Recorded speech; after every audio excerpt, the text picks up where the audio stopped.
നമ്മുടെ ഉപബോധ മനസ്സിന്റെ അത്ഭുതകരമായ പ്രവർത്തന ശക്തിയെക്കുറിച്ചുള്ള പുതിയ പ്ലേലിസ്റ്റ് ഞങ്ങൾ ഒരുക്കുകയാണ്. ഈ പ്ലേലിസ്റ്റിലൂടെ ഉപബോധ മനസ്സിന്റെ പ്രവർത്തന ശക്തിയെ പഠിച്ച് ഉപബോധ മനസ്സിനെ എങ്ങനെ നമ്മുടെ ആഗ്രഹങ്ങൾ സഫലീകരിക്കുന്നതിന് വേണ്ടി ഉപയോഗിക്കാം എന്നാണ് നാം പഠിക്കാൻ ഉദ്ദേശിക്കുന്നത്. എല്ലാവരും തന്നെ പ്ലേലിസ്റ്റിന്റെ തുടക്കം മുതൽ വീക്ഷിക്കണമെന്ന് പ്രത്യേകമായി അഭ്യർത്ഥിക്കുന്നു. നമ്മുടെ ഉപബോധ മനസ്സിന്റെ ശക്തി അളക്കാവുന്നതിനും എത്രയോ അപ്പുറത്താണുള്ളത്. വളരെ ഉത്കൃഷ്ടമായ ആശയങ്ങളെ കൊണ്ട് നിറച്ച് നമ്മുടെ ജീവിതത്തെ ഉപബോധ മനസ്സിന് വളരെയധികം പ്രബോധിപ്പിക്കാൻ സാധിക്കും. അതേസമയം തന്നെ മാർഗനിർദ്ദേശം നൽകുകയും ചെയ്യുന്നു. അത് നമ്മുടെ ഓർമ്മയുടെ ഖജനാവിൽ നിന്ന് ഉജ്ജ്വലമായ ദൃശ്യങ്ങളെ തിരിച്ചു വിളിച്ചുകൊണ്ടാണ് ഉപബോധ മനസ്സ് ഇങ്ങനെയൊക്കെ നടത്തി തരുന്നത്. നിങ്ങൾക്കറിയാമോ, നിങ്ങളുടെ ഹൃദയത്തുടിപ്പിനെയും നിങ്ങളുടെ രക്തചംക്രമണ വ്യവസ്ഥയെ പോലും നിയന്ത്രിക്കാൻ നിങ്ങളുടെ ഉപബോധ മനസ്സിന് സാധിക്കും. എന്തിനേറെ പറയുന്നു, നിങ്ങളുടെ ദഹന പ്രക്രിയയെയും ദഹിപ്പിക്കലിനെയും വിസർജനത്തെയും നിയന്ത്രിക്കുന്നു ഉപബോധ മനസ്സ്. ഒരു കഷ്ണം ചപ്പാത്തി കഴിക്കുന്ന സമയത്ത് നമ്മുടെ ഉപബോധ മനസ്സ് ആ ചപ്പാത്തിയെ കോശങ്ങളും മസിലുകളും രക്തവും എല്ലുകളും എന്നീ രൂപത്തിലൊക്കെയാക്കി മാറ്റുന്നു. ഈ പ്രക്രിയ നമ്മുടെ ഭൂമിയിലുള്ള ഏറ്റവും ബുദ്ധിമാനായ മനുഷ്യന്റെയും അറിവിന് എത്രയോ അപ്പുറത്താണ്. ഇതേ പ്രവർത്തന ക്രമത്തിലൂടെയാണ് നമ്മുടെ ഉപബോധ മനസ്സ് നമ്മുടെ ശരീരത്തിലെ പ്രധാനപ്പെട്ട പല പ്രവർത്തന ക്രമങ്ങളെയും പ്രവൃത്തികളെയും നിയന്ത്രിക്കുന്നത്. നമ്മുടെ ഉപബോധ മനസ്സിന് എല്ലാ പ്രശ്നങ്ങളുടെയും ഉത്തരം അറിയാം. ഒരിക്കലും തന്നെ നമ്മുടെ ഉപബോധ മനസ്സ് ഉറങ്ങുന്നില്ല, ഒരിക്കലും വിശ്രമിക്കുന്നില്ല. എല്ലാ സമയത്തും എല്ലായ്പ്പോഴും ജോലിയിൽ മുഴുകിയിരിക്കുകയാണ് നമ്മുടെ ഉപബോധ മനസ്സ്.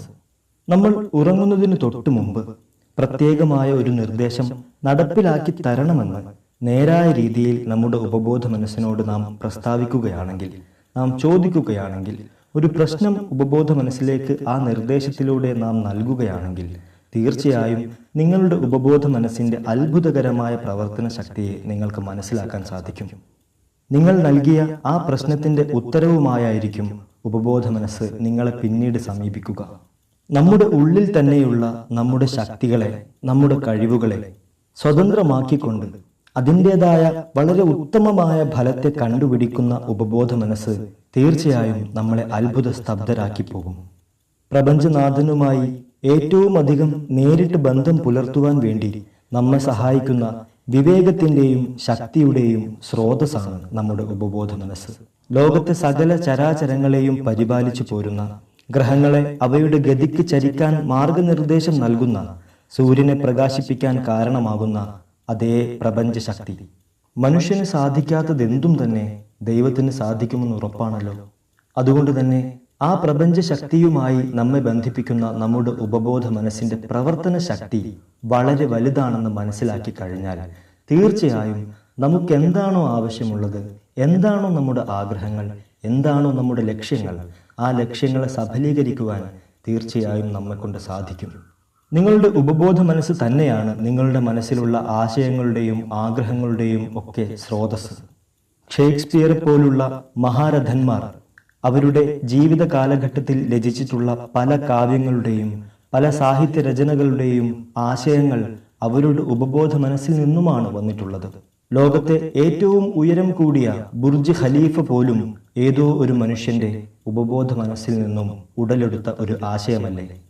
ഉപബോധ മനസ്സിന്റെ ആഴങ്ങളിൽ നിന്നുമാണ് മഹാന്മാരായ എത്രയോ കലാകാരന്മാർ അവർക്കാവശ്യമുള്ള ആദരയുക്തമായ, അവരെ ഉത്തേജിപ്പിക്കുന്ന, ലോകത്തെ ഉത്തേജിപ്പിക്കുന്ന ഊർജത്തെ വലിച്ചെടുത്തത്. ഉദാഹരണങ്ങളെ അവലോകനം ചെയ്യുവാൻ തുടങ്ങിയാൽ എത്രയോ ഉദാഹരണങ്ങൾ നമ്മുടെ ഉപബോധ മനസ്സിന്റെ പ്രവർത്തന ശക്തിയെ സംബന്ധിച്ച് നമുക്ക് പറയാൻ സാധിക്കും. നമ്മുടെ മഹാത്മാഗാന്ധിജിയുടെ ഉപബോധ മനസ്സിന്റെ പ്രവർത്തന ശക്തിയാണ് ഇന്ന് നാം അനുഭവിക്കുന്ന ഇന്ത്യയുടെ സ്വാതന്ത്ര്യം. ഡോക്ടർ ജെയിംസ് എസ് ഡെയിൽ എന്ന ഒരു സ്കോട്ടിഷ് സർജനെ നിങ്ങൾക്കറിയാമോ? മരുന്നുകൾ നൽകി അനസ്തേഷ്യ നൽകുന്ന കാലഘട്ടമാണല്ലോ ഇത്. എന്നാൽ മരുന്നുകൾ നൽകാതെ തന്നെ മാനസികമായ അനസ്തേഷ്യ നൽകിക്കൊണ്ട് ഏകദേശം 400ഓളം പ്രധാന സർജറികൾ നടത്തിയ ഒരാളാണ് ഇദ്ദേഹം. ഈ 400 പ്രധാന സർജറികളും 1843നും 1846നും ഇടയ്ക്ക്, അതായത് വെറും 3 വർഷങ്ങളുടെ ഇടയ്ക്കാണ് നടത്തിയത് എന്നത് വലിയൊരു കാര്യമാണ്. അനസ്തേഷ്യ നൽകുവാനായി ഈതറും മറ്റ് ആധുനിക പ്രതിവിധികളൊക്കെയും കണ്ടുപിടിക്കുന്നതിന് മുമ്പത്തെ കാലത്ത് അദ്ദേഹം ബംഗാളിൽ പ്രാക്ടീസ് ചെയ്യുകയുണ്ടായി. അദ്ദേഹം നടത്തിയ സർജറികളിൽ ശരീരഭാഗങ്ങളെ മുറിച്ചു മാറ്റേണ്ട സർജറികളും ധാരാളം ഉണ്ടായിരുന്നു. ട്യൂമറും ക്യാൻസറിന്റെ വളർച്ചയെയും നീക്കം ചെയ്യാനുള്ള സർജറികളും ഉണ്ടത്രേ. ഇവയെല്ലാം നടത്തപ്പെട്ടത് മാനസികമായ അനസ്തേഷ്യയിലൂടെയാണ് എന്ന് പറയുമ്പോൾ അത് നിങ്ങൾക്ക് എത്രമാത്രം വിശ്വാസകരമാവും? നിങ്ങൾ വിശ്വസിച്ചാലും ഇല്ലെങ്കിലും ഇത് പച്ച പരമാർത്ഥമാണ്. അവർക്ക് ഒരു വേദനയും അനുഭവപ്പെട്ടിട്ടില്ല എന്ന് രോഗികളൊക്കെ തന്നെയും പറയുകയുണ്ടായി. ആരും തന്നെ ഈ സർജറികളിൽ മരിച്ചിട്ടുമില്ല. അദ്ദേഹത്തിന്റെ രോഗികളിൽ വളരെ കുറവ് മാത്രമേ മരണനിരക്ക് രേഖപ്പെടുത്തിയിട്ടുള്ളൂ.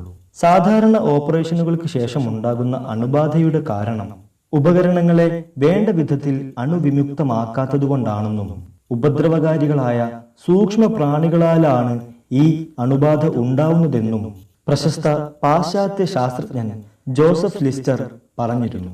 എന്നാൽ ഡോക്ടർ എസ്ഡേൽ രോഗികളെ ഹിപ്നോട്ടൈസ് ചെയ്തുകൊണ്ട് അവർക്ക് അണുബാധ ഉണ്ടാകുകയില്ല എന്ന് നിർദ്ദേശം നൽകുകയാണ് ചെയ്തത്. അതുകൊണ്ട് തന്നെ ആ രോഗികളുടെ ഉപബോധ മനസ്സുകൾ അത്രയും അതിനനുസരിച്ച് പ്രതികരിക്കുകയും ചെയ്തു. ആ നിർദ്ദേശങ്ങൾ കൊണ്ട് മാത്രം അവരുടെ ജീവിതത്തിൽ ആ ഓപ്പറേഷനുകൾക്ക് ശേഷം അണുബാധയുടെ ഫലമായി ഉണ്ടാകുന്ന ജീവനെ ഹനിക്കുന്ന വ്യവസ്ഥയോട് പൊരുതാൻ അവർക്ക് കഴിഞ്ഞു. ഇവിടെ ഡോക്ടർ എസ്ഡേൽ ചെയ്ത പ്രവർത്തനം എന്താണ്? തീർച്ചയായും അതൊരു മഹത്തായ പ്രചോദനം നൽകപ്പെട്ട പ്രവർത്തനമാണ്. അദ്ദേഹത്തിന് മറ്റു പലരിൽ നിന്നും പ്രചോദനം നൽകപ്പെട്ടതുകൊണ്ടാണ് അദ്ദേഹം അങ്ങനെ രോഗികളെ അപകടത്തിൽ നിന്ന് പരിരക്ഷിച്ചത്.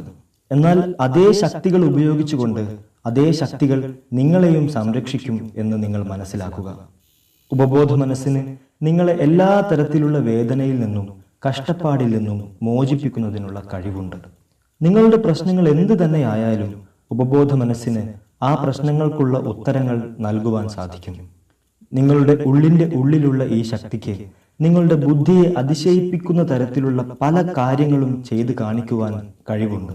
നമ്മുടെ ഉപബോധ മനസ്സിലേക്ക് നാം പതിപ്പിച്ചു വെക്കുന്ന നമ്മുടെ ചിന്തകളും വിശ്വാസങ്ങളും അഭിപ്രായങ്ങളും തത്വങ്ങളും സിദ്ധാന്തങ്ങളും ഒക്കെ തന്നെ പിന്നീട് സംഭവങ്ങളും വ്യവസ്ഥകളും സാഹചര്യങ്ങളും ലക്ഷ്യസഫലീകരണവുമായി നമുക്ക് അനുഭവപ്പെടുകയും ചെയ്യും. നമ്മുടെ ഉപബോധ മനസ്സ് നമ്മുടെ ജീവിതത്തിന്റെ പുസ്തകമാണെന്നാണ് ഡോക്ടർ ജോസഫ് മർഫിയുടെ അഭിപ്രായം. നിങ്ങൾ ഏതൊരു കാര്യത്തെയാണോ നിങ്ങളുടെ മനസ്സിൽ എഴുതുന്നത് ആ കാര്യം നിങ്ങളുടെ പുറമെ അനുഭവമാകും. നമ്മുടെ എല്ലാവരുടെയും ജീവിതത്തിന് രണ്ട് വശങ്ങളുണ്ട്. ഒന്ന് വസ്തുനിഷ്ഠമായ വശമാണ്, മറ്റേത് ആത്മനിഷ്ഠമായ വശവും. വസ്തുനിഷ്ഠമായ വശം യുക്തിയെയും മറ്റും ആശ്രയിക്കുമ്പോൾ ആത്മനിഷ്ഠമായ വശം വിശ്വാസത്തെയും പ്രവർത്തനങ്ങളെയുമാണ് ആശ്രയിക്കുന്നത്. ഒന്ന് നമുക്ക് ദൃശ്യമായതും മറ്റേത് അദൃശ്യമായതുമാണ്. ഒന്ന് ചിന്തയാണെങ്കിൽ മറ്റേത് ആ ചിന്തയുടെ പ്രകാശനമാണ്. നമ്മുടെ തലച്ചോർ എന്ന് പറയുന്നത് നമ്മുടെ ബോധമനസ്സിന്റെ ഒരു അവയവം മാത്രമാണ്. നമ്മുടെ ചിന്തകളെല്ലാം തന്നെ നമ്മുടെ തലച്ചോറിലേക്കാണ് സ്വീകരിക്കപ്പെടുന്നത്. നിങ്ങളുടെ ചിന്തകളെ നിങ്ങളുടെ ബോധമനസ്സ് പൂർണ്ണമായും അംഗീകരിക്കുകയാണെങ്കിൽ ആ ചിന്തകളെ തലച്ചോറിന്റെ പഴയ ഭാഗങ്ങളിലേക്ക് പ്രേഷണം ചെയ്യപ്പെടുന്നു. ഒരു മെമ്മറി സ്റ്റോറേജ് പോലെ നമ്മുടെ തലച്ചോർ പ്രവർത്തിക്കുകയും മാംസമായി മാറിക്കൊണ്ട് ആ ചിന്തകൾ നിങ്ങളുടെ അനുഭവത്തിലേക്ക് പ്രകാശിക്കപ്പെടുകയും ചെയ്യുന്നു. നാം മുമ്പുള്ള വീഡിയോകളിൽ പറഞ്ഞിരുന്നു, നമ്മുടെ ഉപബോധ മനസ്സിന് വാദിക്കുവാനോ തർക്കങ്ങളിൽ ഏർപ്പെടുവാനോ സാധിക്കില്ല എന്ന്. അതുകൊണ്ട് തന്നെ നിങ്ങൾ ഏതൊരു കാര്യമാണോ ഉപബോധ മനസ്സിലേക്ക് എഴുതുന്നത് ആ കാര്യത്തെ അതിനനുസരിച്ച് അനുഭവമാക്കുവാൻ നമ്മുടെ ഉപബോധ മനസ്സ് പ്രവർത്തിച്ചു കൊണ്ടിരിക്കുന്നു.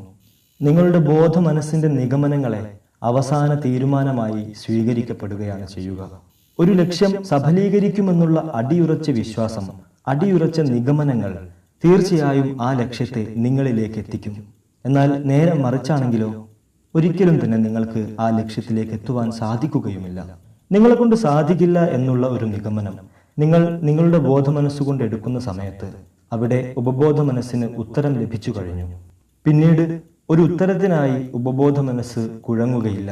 പ്രശസ്ത അമേരിക്കൻ തത്വചിന്തകനായ റാൽഫ് വാൾഡോ എമേഴ്സൺ എന്നയാൾ പറഞ്ഞിരുന്നു, ഒരാൾ ദിവസം മുഴുവൻ എന്താണോ ചിന്തിക്കുന്നത് അതാണ് ആ മനുഷ്യൻ.